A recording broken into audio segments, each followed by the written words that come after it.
Hello everyone, this is doctor Sneha. Welcome to my mini blog. Sunday ছিল, তো আজকে আমরা সকালে ক্লিনিক বন্ধ রেখেছিলাম কারণ বিকেলে আমাদের পেশেন্ট ছিল। তো তার আগে আমরা ভেবেছিলাম ওয়েস্ট সাইড যাব। তো আমরা লাঞ্চ করে প্রায় 2:30 নাগাদ ওয়েস্ট সাইডের জন্য বেরিয়ে যাই। ওয়েস্ট সাইড আমাদের বাড়ি থেকে প্রায় 6 কিলোমিটার দূরে।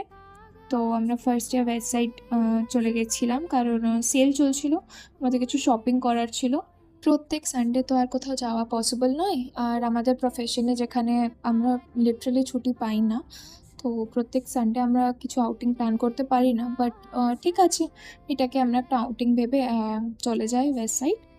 আর এমনিও আজকে প্রচণ্ড রোদ ছিল, এখানে কদিন ধরে বৃষ্টি হচ্ছেই না প্রায়।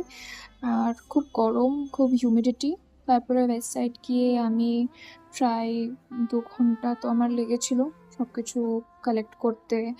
আর তারপরে মুকুলের জন্য আমরা কিছু নিয়েছিলাম, আর ও তো আমাকে ছাড়া শপিং করতেই পারে না। তো তারপরে আমরা চলে গেছিলাম কাউন্টারে, দিয়ে আমরা বিল করিয়ে নিয়েছিলাম।